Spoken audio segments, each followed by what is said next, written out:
listening to Scaling Up Services, where we speak with entrepreneurs, authors, business experts, and thought leaders to give you the knowledge and insights you need to scale your service-based business faster and easier. And now, here is your host, business coach Bruce Eckfeldt.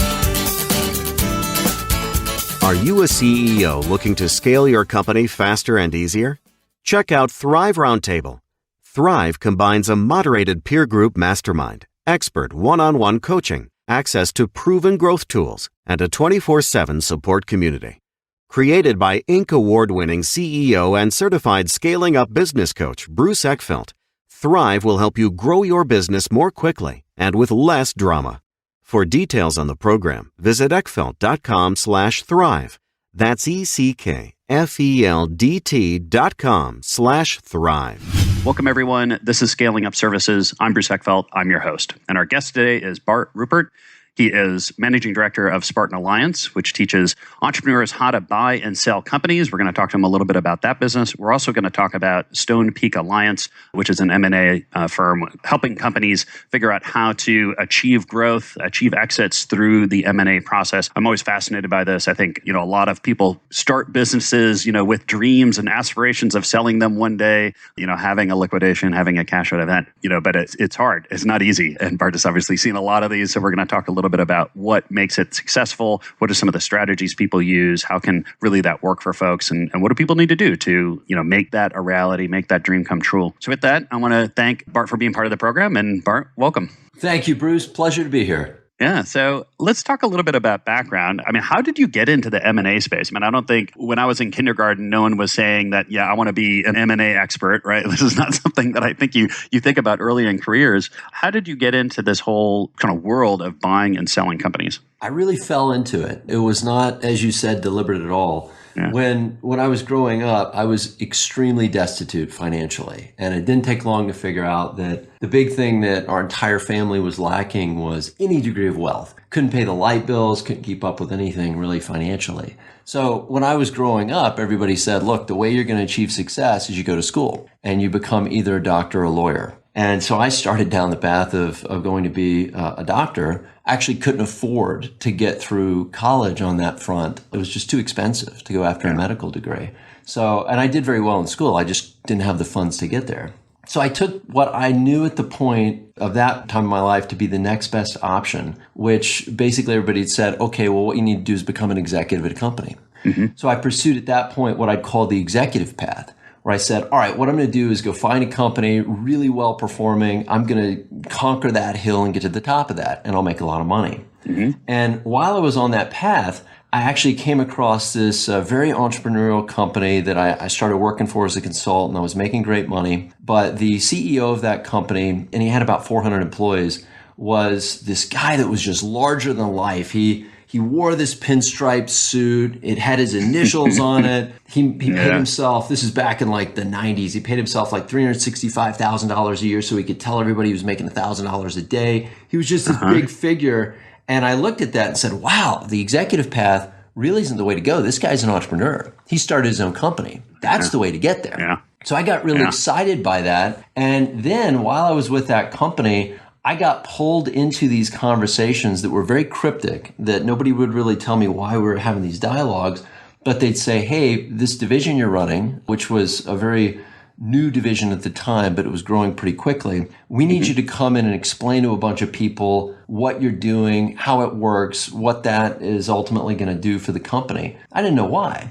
And come to find out that they were selling the business. And they needed somebody that could represent what that division was doing effectively to get the most value out of it. And I went through that process kind of unwittingly until they finally admitted, we're going to flog the company. We need you to help represent it. And I got in there. I met with these people. I was in the boardroom discussions, really found I loved it. And we sold that company. And the owner, who didn't even have the majority at that point, he cleared like $20 million. Yeah. And when I saw that, I was like, wow, I've gotten all this wrong. It's not being a lawyer or doctor. It's not being an entrepreneur. And it's not even starting your own company, although that can be great. The real trick, regardless how you get there, is selling a company. Yeah. And statistically, if you go and look at the numbers, Morgan Stanley tells us, and Bloomberg backs this up, that 88% of all new wealth created is done through either the sale of a company or the sale of real estate. And as soon as you tap into that and you realize that's where the vast majority of wealth, true wealth, is coming from, not income, then you have to ask yourself, how do I get in on that game? And I really found that I loved it. I found I had a talent for it, and really have been down that path ever since. Yeah. And what is that game? I mean, I've sold a company, so I kind of, I've got some firsthand experience. But, as someone who's gone through that several times, both being part of it and kind of advising, help people with the process, give us some insight on really what drives sort of the game or the transaction or the dynamic of a purchase and sale of a company. What's involved in that? Most people like to go down really complex elements of this, like looking at valuations and how to actually structure EBITDA.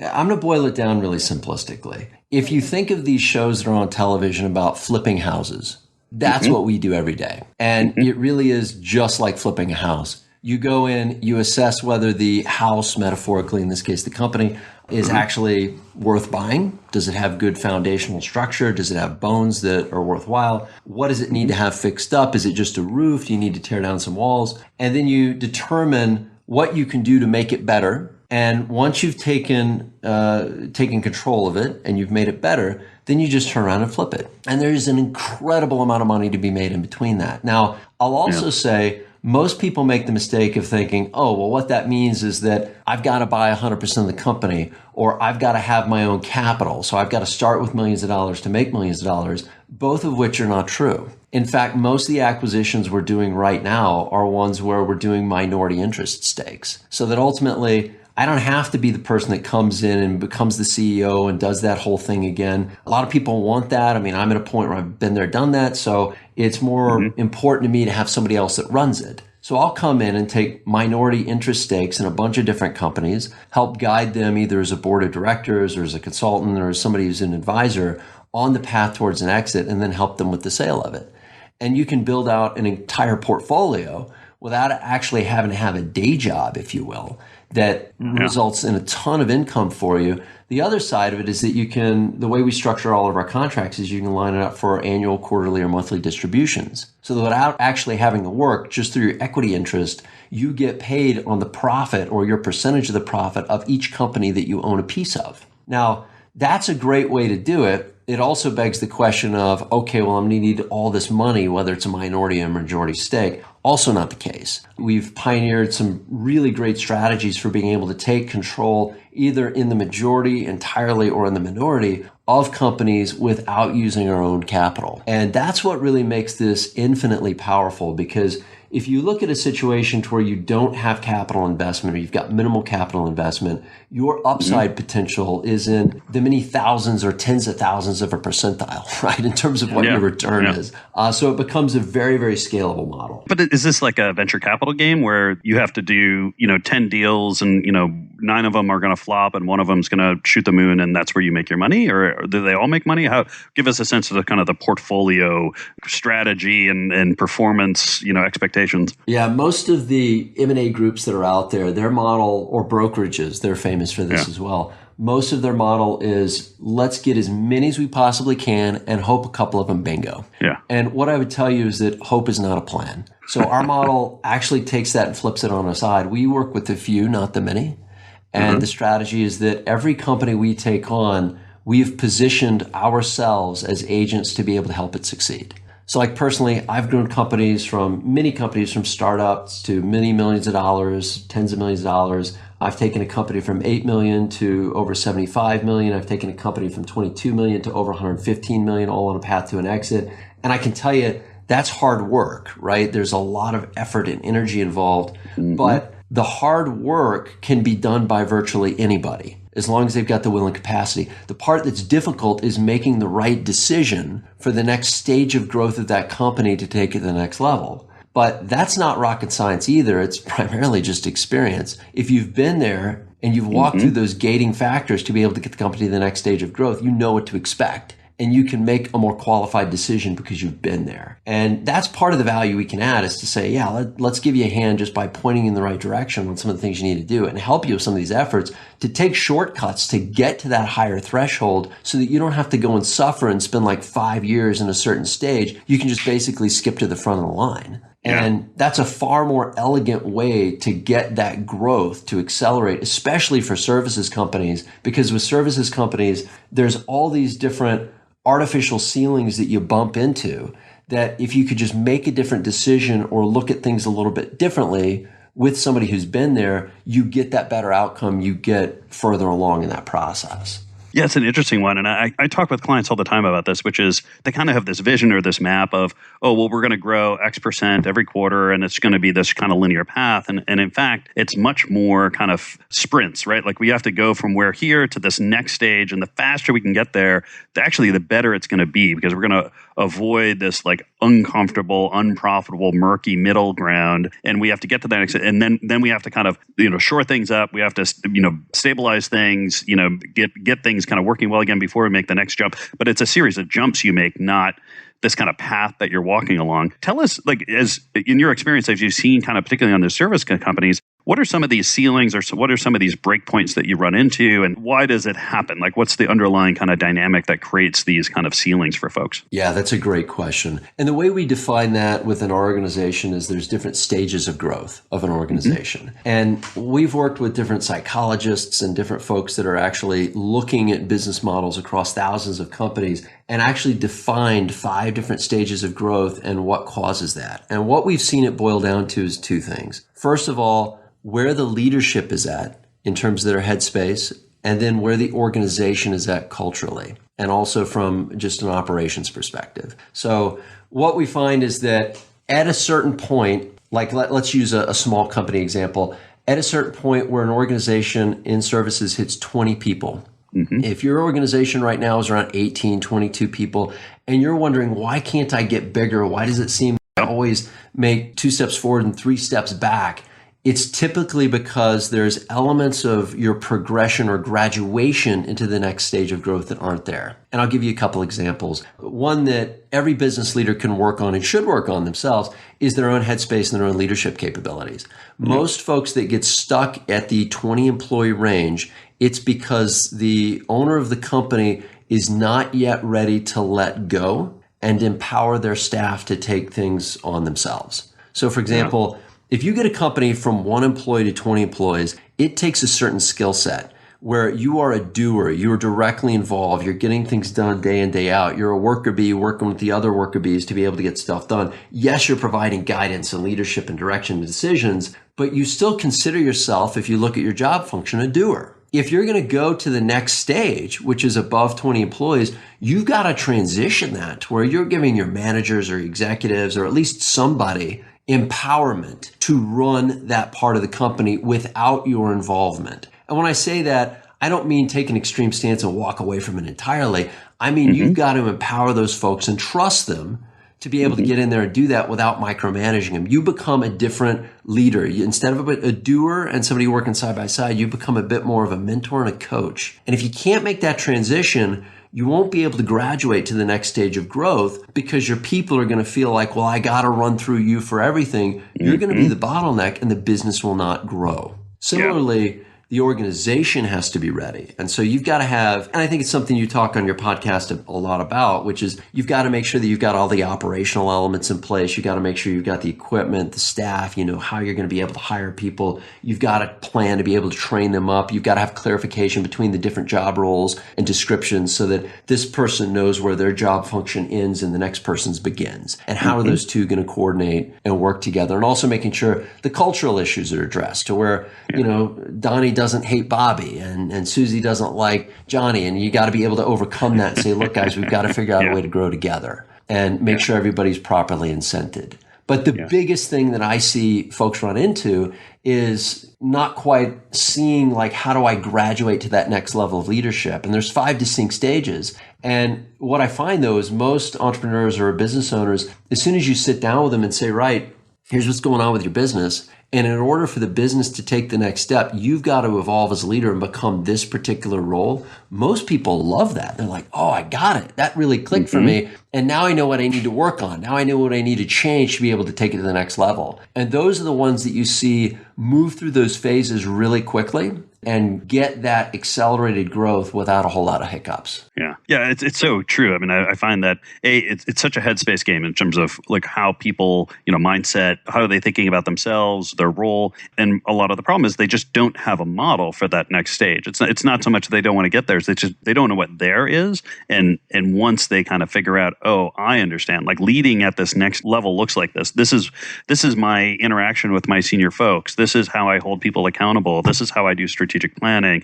This is how I spend my time. This is where I focus in terms of my energies. Like all those things end up becoming so important. Give us a little sense of what are some of the other kind of choke points or ceilings that people kind of run into, whether it's kind of practically or, from a mindset point of view. Because it gets more and more complicated, right? Like running a company of, 500 people is very different than 50 people. What are some of the things that happen after that? Yeah, and this one's a little bit divergent from what most people talk about, but I'll tell you what I've learned over the years growing a lot of companies. There are easy ways and hard ways to do it.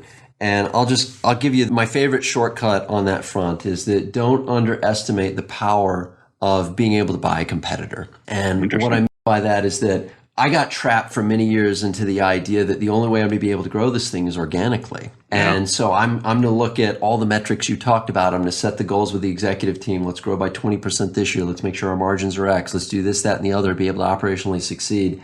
And you kind of work your way through it. And that's very good and necessary. But what really accelerated my game is when I realized I can just turn around and buy the competitor next door.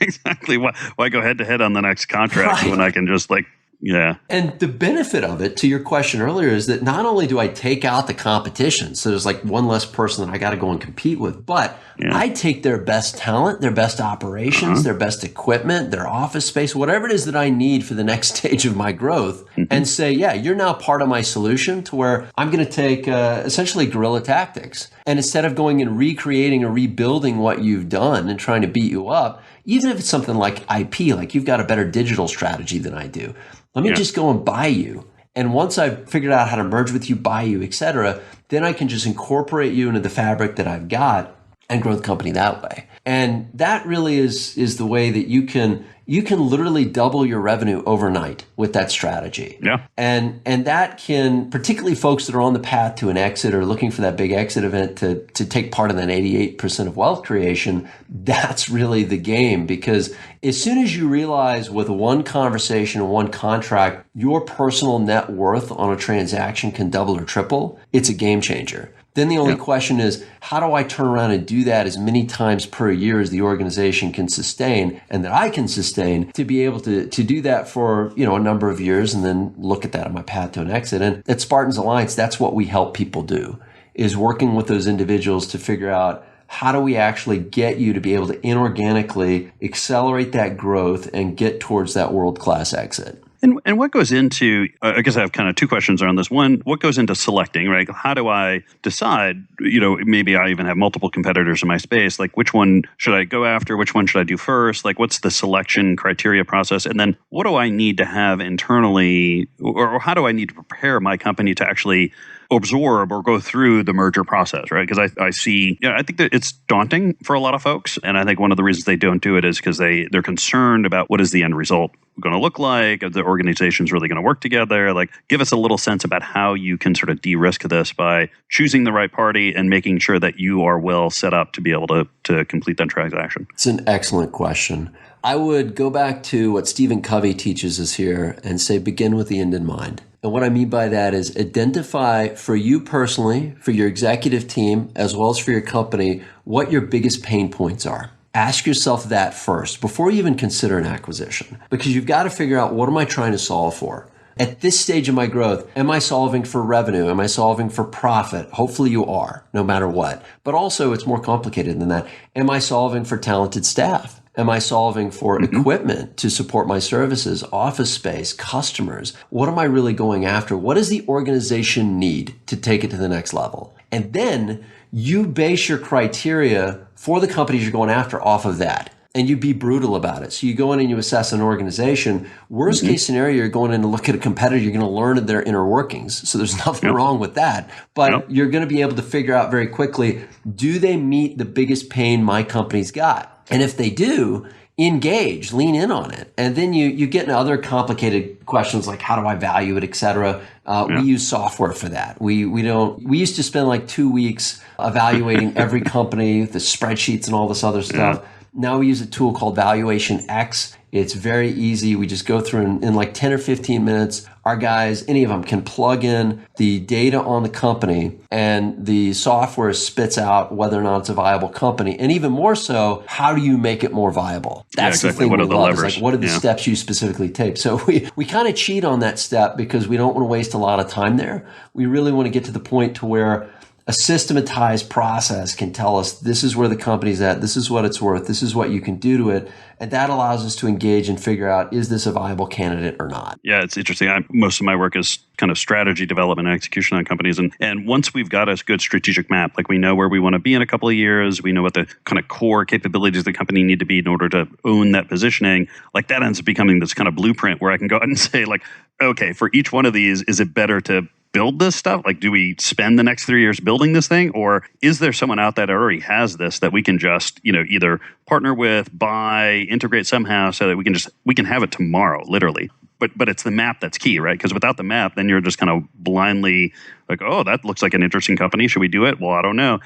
Versus if you have the map, it's very easy. Like you just kind of walk around and, yep, this is a fit. Let's do it. Can we, how do we make a deal? And, so having that kind of end state in mind, this is where we want to be, is so key to then be able to make these good, effective, quick decisions that are going to help you grow. I'm curious on the valuation side from a practical kind of acquisition point of view. I always say, the value lies in the eyes of the buyer.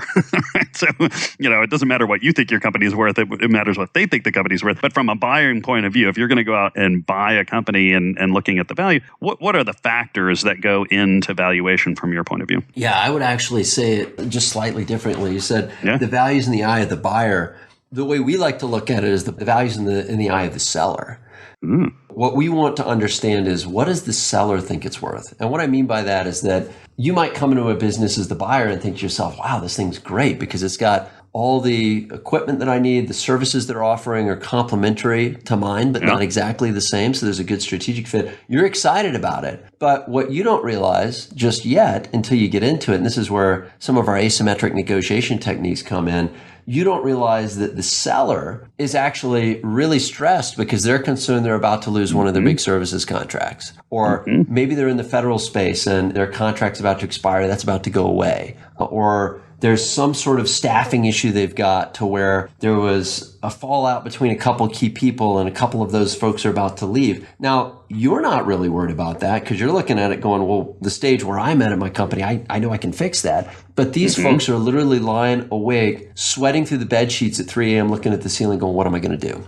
Now, is that going to change their perception of the value of their company? Yes, it is. And Absolutely. If you don't know that they're sweating through the bed sheets at night, you're going to offer too much. You're going to base it off fundamentals. You're going to do what we call a traditional negotiation, and you're going to pay too much. You're going to lose on that transaction. Whereas if you use some more asymmetric strategies, you can actually figure out what the seller thinks the business is worth and really help promote understanding around that fact so that you can come in with the strongest possible position in the negotiation and also build rapport and empathize with that person for what they're going through, which strangely enough, or counterintuitively enough, helps accelerate the transaction. By getting into their headspace, what we're able to do is take transactions that other folks take like 9 or 12 months to complete. We can get those done in like 6 or 8 weeks because we're able to identify with the seller more than ourselves and really figure out, okay, within the value they think this is worth and the influence we've got around their perceived value,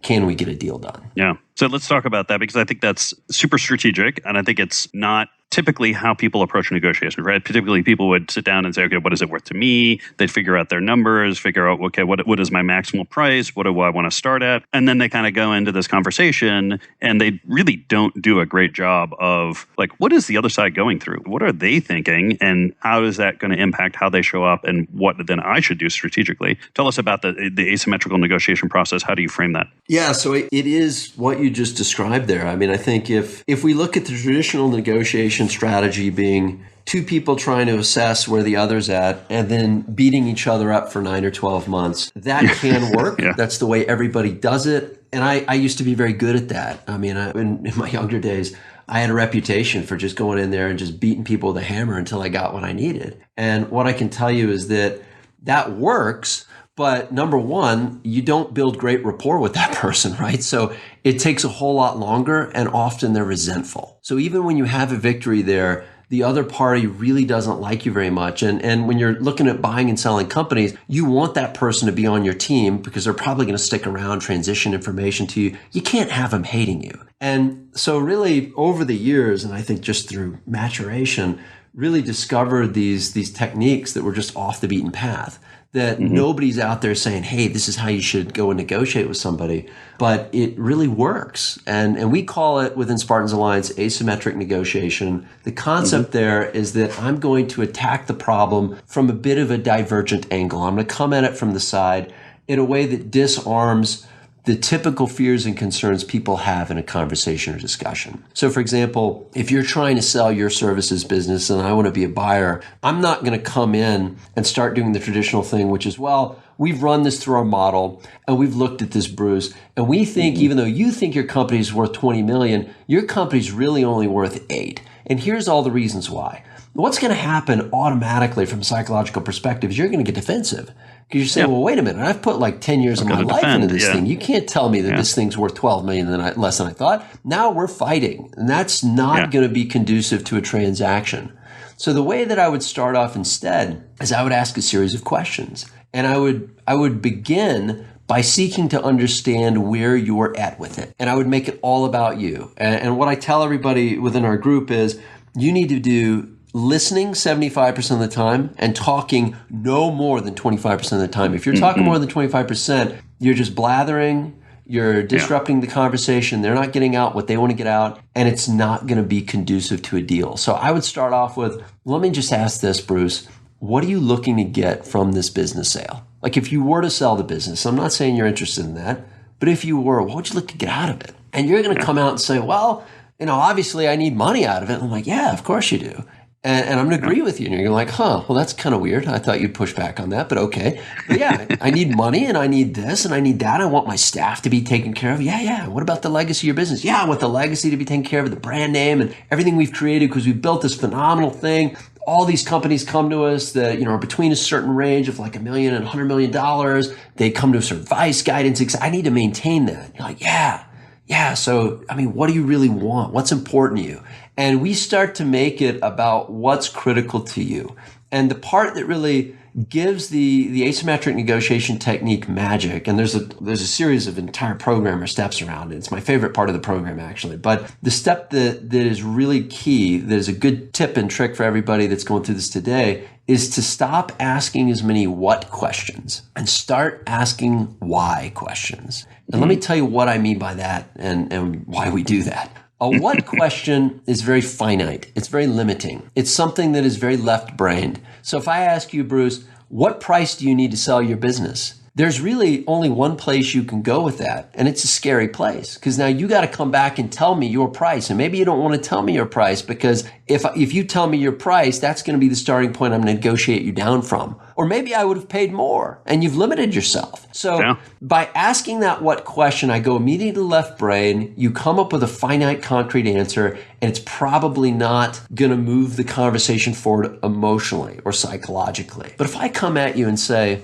let me ask Bruce, why are you interested in selling your company? There is literally, instead of a finite answer, there's an unlimited playing field you now have. You could literally answer that any way under the sun. It could be because of something you want to do personally, ways you want to spend your time. People come back and talk about time they want to spend with the grandkids, the cabin on the lake. There's all kinds of cool stuff that comes out of that. It gives you insight into who they are as a person. And then beyond that, where most people make a mistake is they stop with like the first why question, like, oh, great, thanks, that's super helpful. And then you move on. No, that's just the beginning of the conversation. With what we do around asymmetric negotiation, you want to follow the Toyota model. And I'm not sure if you've heard of the Toyota model. It's basically a strategy Toyota used to make sure they ask the question why 5 times over any engineering strategy they deploy in their product to make sure that they've got a full understanding of why that clock was installed in the center of the dashboard and why the wiring was put where it was and why it was actually an LED or,